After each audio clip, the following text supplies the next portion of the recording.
and welcome to another video and podcast from Fantasy Football Scouts. Here we'll discuss the best armband options for the final game week of the season. Game week 38 is almost upon us. My name is Joe, and joining me is Fantasy Football Scouts Tom. Tom, welcome. How are you? Yeah, I'm good, thanks, Joe. Yeah, looking forward to the finale. We've still got a bit of game week 37 still to go, but yes, feels like we're almost there now, and it should be a pretty exciting finish, I think. So, I mean, since we were last here, you've had a particularly good haul with your captaincy with KDB last week. And then last time out, we were focusing on Villa's assets, and we were really going for Ollie Watkins, and then he promptly got a small injury that very night. So my plans changed. I removed him for Richarlison and captained him, so I'm a happy lad there. Although it did cost me a hit to do that. And you've got Danny Ings as your captain, is that right? So yeah, I'm on a free hit this week, so I got Richarlison in, but I decided to captain the Villa player who I thought was a bit more assured of a couple of starts in Danny Ings, because there was that kind of little bit of a doubt over Watkins going into deadline. But I'm still, it hasn't paid off in the first game, but we've still got that Burnley fixture to go. And if we roll out the diamond again and Ings is up front with Watkins, it's not over yet. So he's still got a haul in him, I think, if he gets the minutes. But the KDB haul from 36 was particularly pleasing. Yes, definitely. I hope everyone can see and hear us in the live chat. YouTube's doing one of those things where it's saying live, everything's fine, but it's also saying no data. So hopefully that's an anomaly there. But welcome to Geo Boys, Field FPL, Lionel Gunn, Wonky and Bernardo, who have joined us early on in the live chat. Welcome there, and welcome all those that join us. Do press the like button, and do tell your friends to press the like button, even if they're not watching. But tell them to watch, then press the like button. Before we crack on with the final captaincy thoughts for the season, I understand you've got a few words to say about Fanteam. Yeah, so it's the Game Week 38 Premier League season finale tournament this weekend, which is the same format as the Weekly Monsters, which we talk about a lot. So you've got £100 million to build a squad of 11, pick your captain as normal, there's a safety net in play. Some big prizes on offer for that one, and I'm told there are still some satellites still available to win a ticket for cheap. So I think there's a mini game tonight. There's a Southampton-Liverpool mini one, and I think the top four get free entry. So if you're interested in Fanteam, take a look on site for that tournament this weekend. Great stuff. Okay, let's have a look at. So what we'll do, we'll look at the fixtures first, and then we're going to have a look at some stats. Player stats, also team stats, all the best attacks at the moment, and worst defences. All of these are from the Fantasy Football Scout members area, so we're looking at the data there. And for this one, we're looking at more the last four matches, really, just to see who the form players and teams are. And then at the very end, me and Tom will reveal our captaincy candidates, the players that we favour for the armband, whether we own them or not. But these are the players that we favour. So let's have a look at these fixtures first, and see who they're pointing to. Well, I've got a picture of Son there because Tottenham are top. They play Norwich, and we have said consistently this season to captain a player who's playing Norwich this week, any week. And so Son and Kane, this is looking good for them in terms of fixtures. Arsenal, they face Everton. Chelsea face Watford. These are at home as well. So Arsenal at home, Chelsea at home to Watford, and Tottenham's away to Norwich. Newcastle against Burnley, that's considered a good fixture. They're Brentford against Leeds. More about that a bit later. This is a fixture I like. And obviously Leeds against Brentford. Leicester have Southampton. And of course, West Ham against Brighton is another fixture to look at. Man City against Villa. So we're going to chat on the Scoutcast a bit later about Game Week 38 and why it's mythical and wonderful. But there tends to be a lot of goals. There is a running theme there around Man City winning quite comfortably on the final game. So they do like to see the season out well at home. So, yeah, looking at all these fixtures here, I've just named some of the kind of key fixtures there. It points towards Son and Kane for the captaincy, really, at the moment, but lots of options. Well, what immediately jumps out is that the fixtures are really good for the top four, aren't they? Yeah. You've got Spurs and Chelsea, who are up against already relegated sides, and you've got Man City and Liverpool, both with home fixtures, probably gunning for the title if Liverpool avoid defeat tonight. So I think what we've got right there is the four teams to target for captaincy, and I don't really see a reason to look elsewhere this week. I think those are the four teams you want to be looking at. Unfortunately, there's the obvious shouts, which we'll talk about, like Son and Kane and KDB, but there's also some good differentials from those teams if you're looking for that kind of final kind of haul to rise up the rankings or save a mini league or something like that. Yeah, definitely. Bernardo in the live chat just pointed out that if Salah is out, so there's we're streaming this on Tuesday ahead of Liverpool's game against Southampton, and there's a strong possibility Salah's not going to be travelling there. Lots of rumours around that. If he is not ready for this Wolves fixture, which is a great fixture for Liverpool, especially as we'll see later with the defensive stats, Bernardo points out that if Salah is out for the Wolves game, then I expect Son to reach Salah's former heights of effective ownership, and effective ownership takes into account captaincy. So we have seen some huge ownership for Salah in the past. So Son is already this week has gone above 100%. Yeah, he could be 150% by then.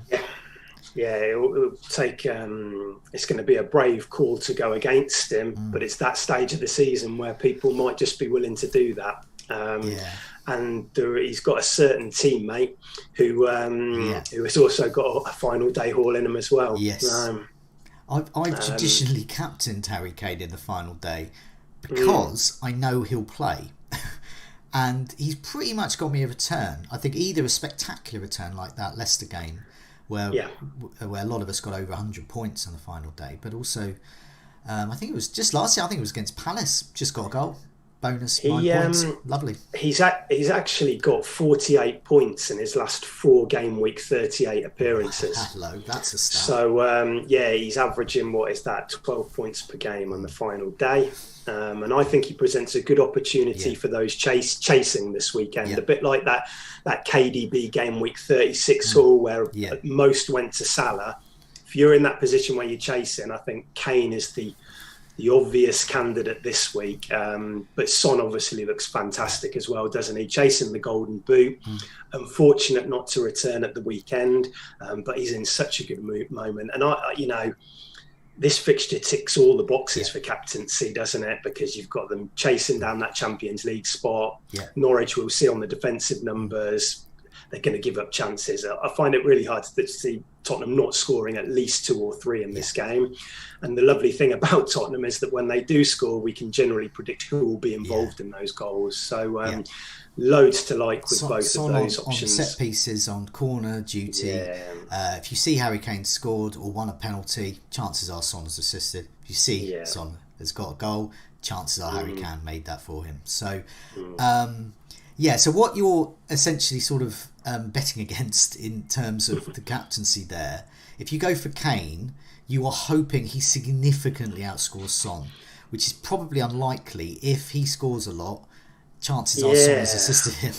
I mean, we have seen it of late when Son's racked up those huge hauls and Kane's been getting a few assists, and there has been quite a big disparity between their points. But I'm agreeing with you that it generally feels like if one is going to haul, the other's going to be involved as well. But when you're dealing with one game week scenarios, there can be a lot of variance in these game weeks. So I do like the Kane as an alternative to Son if you're chasing. Definitely. I think his effective ownership will be significantly below 100%. So the gains will be much sweeter for you if you captain him. But I only own Son myself, and the sensible play is to own both. Yeah, I think I think Kane is quite hard to get for people as well, isn't he? Because we seem to have moved away of late of that premium striker.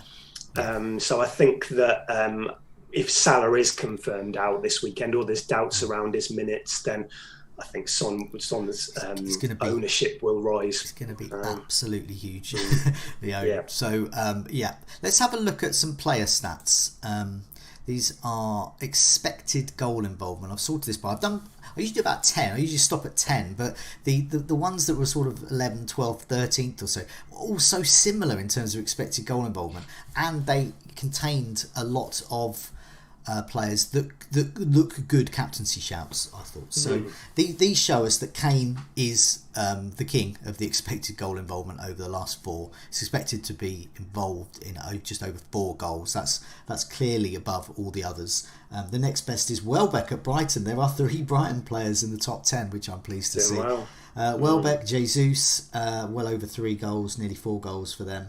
Raheem Sterling as well over 3 goals expected to be involved in. McAllister and Trossard over 3 goals. So it shows how good Brighton have been recently. I was reading something in the local paper as well. I think last week there was a £13 million gap in terms of the prize money and what they could potentially get if they win everything and the other results go their way. And they don't, so there's a huge motivation for them. It's a player, so or it could be lots of bonuses for them.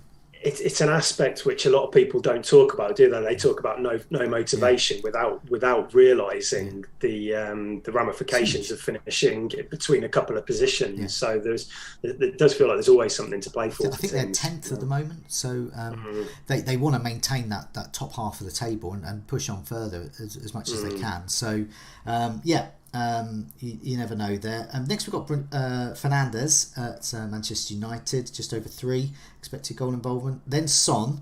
Now he is a bit of an anomaly, a bit like Jamie Vardy was a while ago with these stats, in that he's so clinical.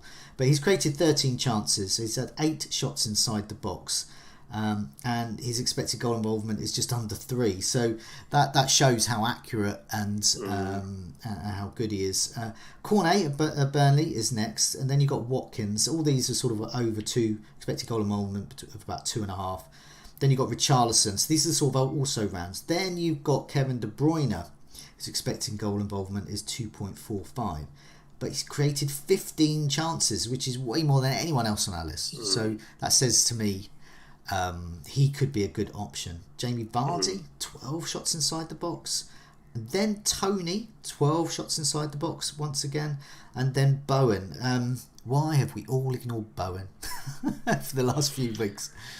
Yeah, it shows the lack of double game weeks. I guess there was a bit of rotation concerns around West Ham when they were in Europa, but still, he's just been incredible, hasn't he? And we always do it. We get blindsided by the double game week players, and there's always these players that just consistently produce while we're looking elsewhere. To those that are new to FPL, there are not this many double game weeks.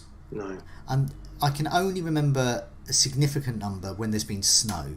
But because of all the COVID postponements, this is what caused it. So it feels like, in fact, there has been almost every week has been a double game week. And so it's been hard. So that means the players that haven't, like Bowen, we missed out on. But if I'd have got him in, put the armband on him for the last 2 months, we're doing all right. What it has done though is it's reduced the player pool, hasn't it? Which we're normally allowed to pick from, because there's been say 5 or 6 teams doubling, or the smaller double game weeks as well when we've been looking at say Burnley players, and that's why in a normal season I think Bowen would still be in a lot of teams, but double game weeks will sway us, won't they? So so these stats here, once again, very good for the likes of Kane and Son. Brighton against West Ham, that is quite tricky to call. So perhaps this week Bowen and Brighton, I said probably not the week to do that, but nevertheless, it just shows there could be options, and lots of Manchester City players in. So so we'll have a look at the best attacks over the last 4. So this might give us further help picking a captain. City at top. The City at top by miles. So expected to be involved in nearly 12 goals. They've in fact scored 16. The next nearest is Liverpool, expected to be involved in just over 8 goals. And then you've got Chelsea, Brentford, Crystal Palace and Tottenham. So once again we're looking at Tony, who I like, Son and Kane, they're doing well in terms of the attacking stats there, and of course get like Kevin De Bruyne as well, and Raheem Sterling if you think he's going to play. This could be good. But yeah, so there's a lot of options, aren't there? And then Liverpool, remember them?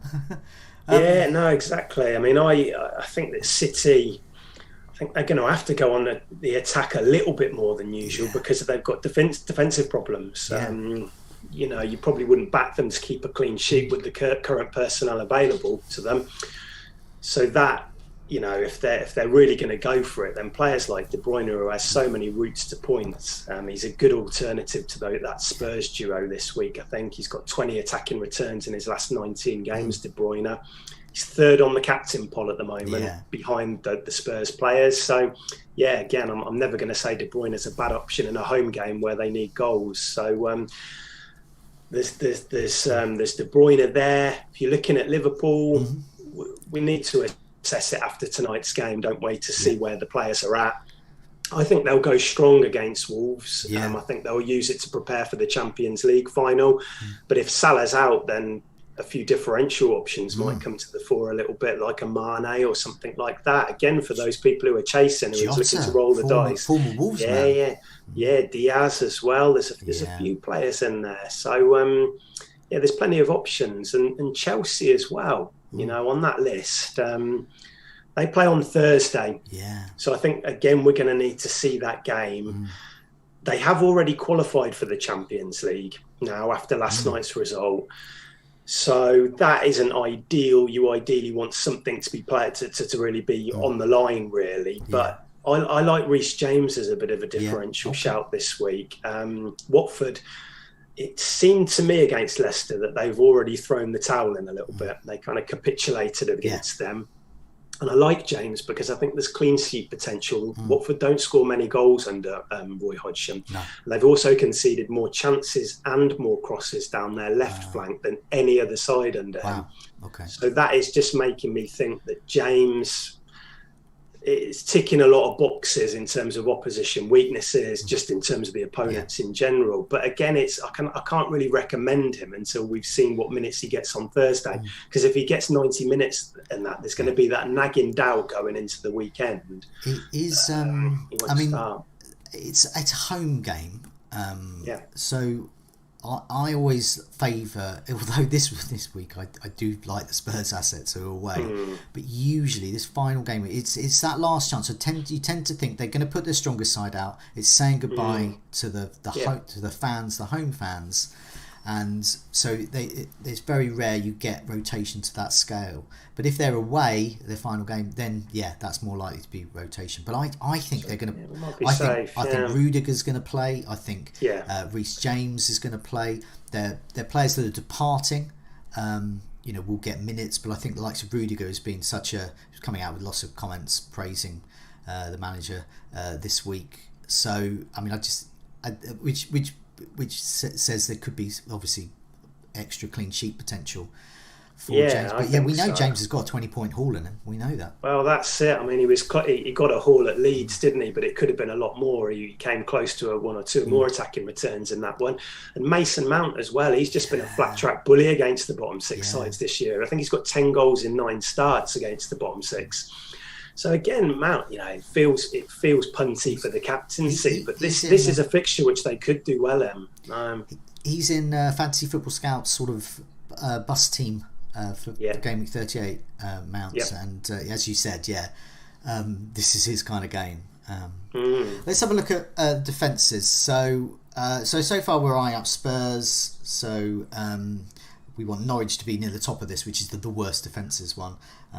Obviously Watford against Chelsea, and then Villa, I guess, against City as well. So these are the sorts of we want them at the top here if we're going to be captaining those players. And of course Wolves. So let's have a look. These are the worst defences. Last one is Wolves by some distance. They're all in there. They're all in there, aren't they? Oh, that's really convenient, isn't it? Okay, this makes things very interesting for City, for Liverpool assets rather. Playing Wolves, worst defence. Very good for Spurs assets, playing Norwich, the second worst defence. Very good for Brentford assets, playing Leeds, the third worst defence. Really good for Chelsea assets, playing Watford, the fourth worst defence. Zaha could be a punt against Manchester United. They are the fifth worst defence. Then you've got Southampton, West Ham. So it's looking at Villa, really. Villa against Manchester City.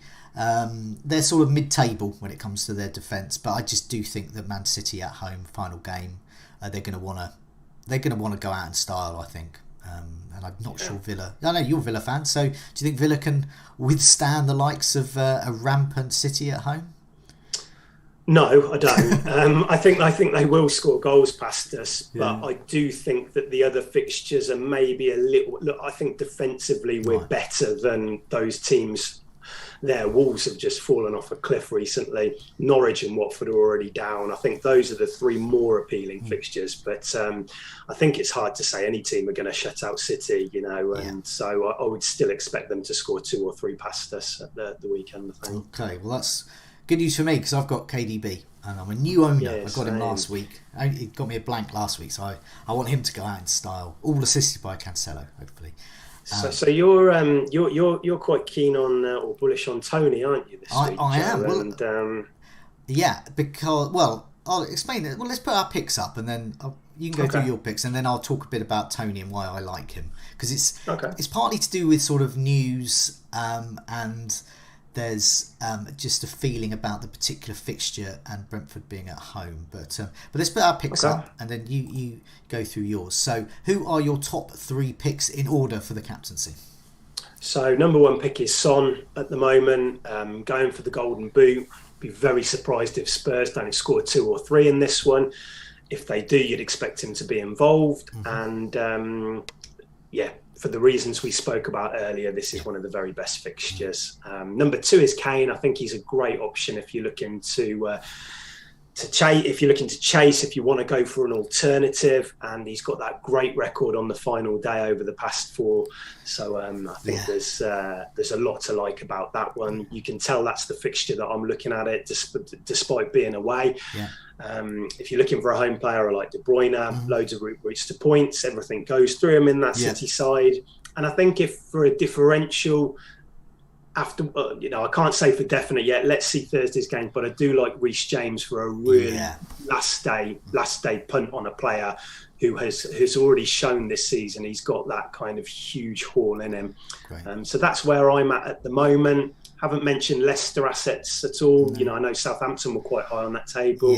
Again, it's just minutes. If Vardy starts on Thursday, not so sure for Sunday. But that's where I'm at the moment. Son, Kane, De Bruyne, and James as the differential.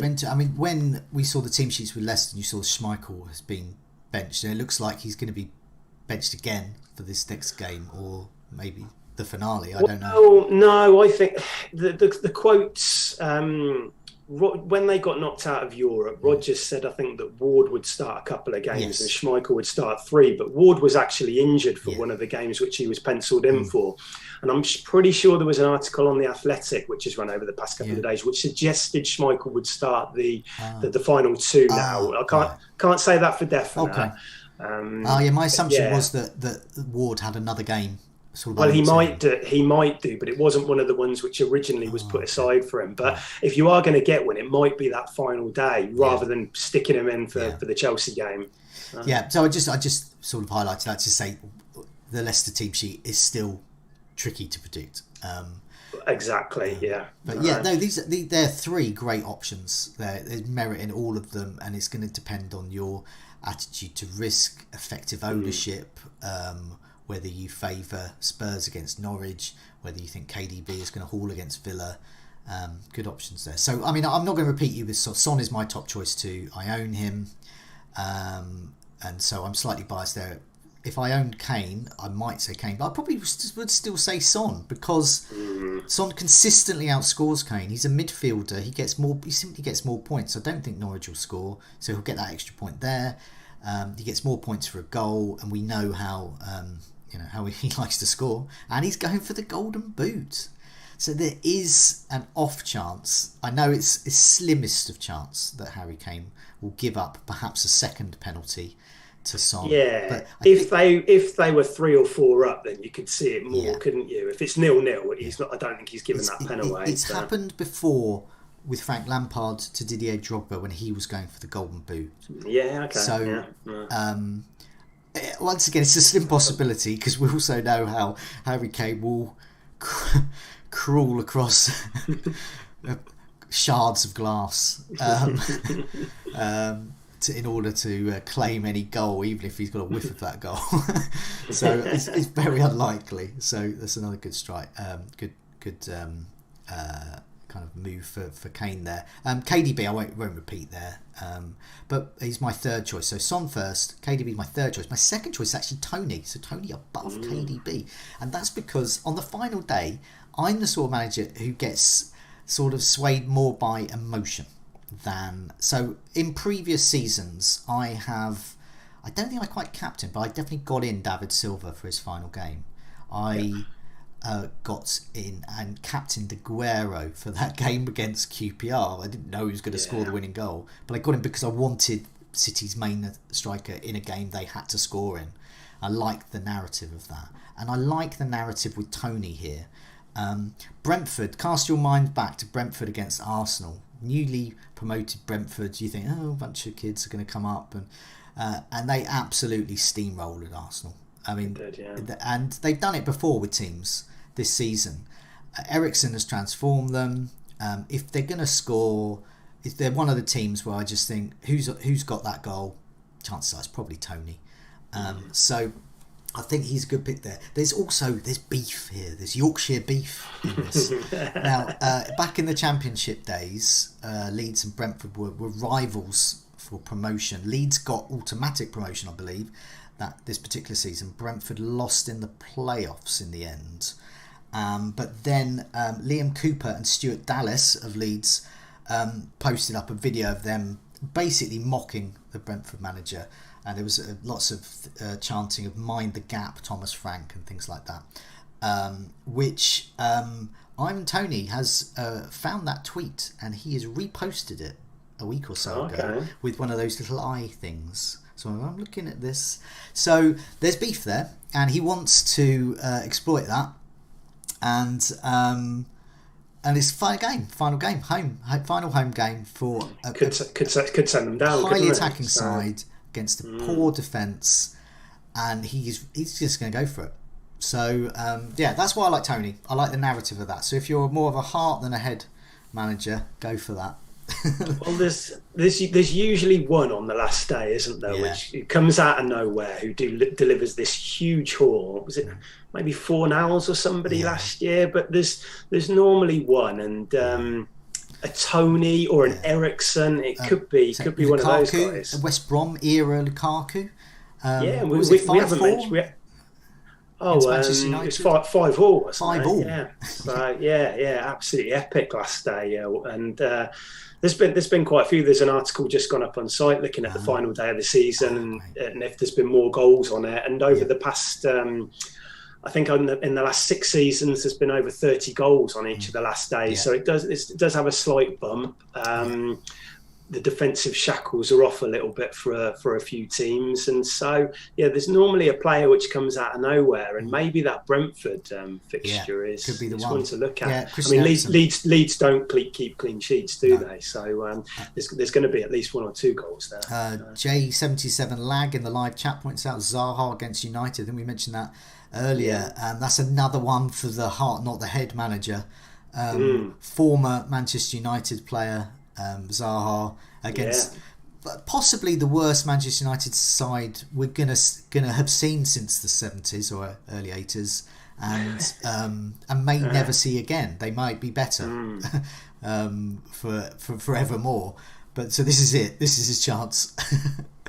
That's what I love about the last day, though. There is people exploring all of these kind of options, which never normally you would consider for captaincy, but now it's now or never for a lot of managers, isn't it? In mini leagues and overall ranks and things. So that's the great thing about it, and that's what this game is about. When you nail those moments, where I mean, for KDB, you know, I've had a really tough season, but that KDB haul in 36, it was just brilliant. You know, your captain scoring that many points, and somebody's gonna nail it this week as well. It's just trying to find out who that's going to be. Your KDB haul. So I got the Salah haul earlier. There's the double one. We all remember Wayne Rooney's haul, which is pre-triple captaincy days, where you got 32 points in a week, so 64 in a double game week. There's been Frank Lampard has done it, and Didier Drogba in final game. So there's these mega scores and double game weeks. Game week 38. I think they sort of run in tandem. They can, you know, mini leagues can be won or lost in these final days. Exactly. So it's all very exciting. We've seen how many swings there's been over the past few weeks, haven't we? And there's probably a big one in store for a lot of people this week as well. Swings, no slides, hopefully. I don't want to sliding down those rankings any further. Tom, crossed, it's been great chatting to you about the captaincy over the season. This is our final one. It's been great.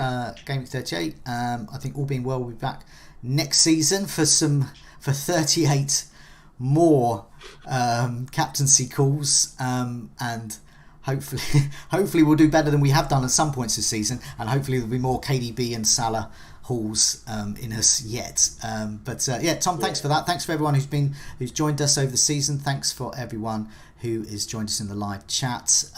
Thanks a lot. Good luck with your captaincy decisions. We'll see you next season. Thanks, Joe.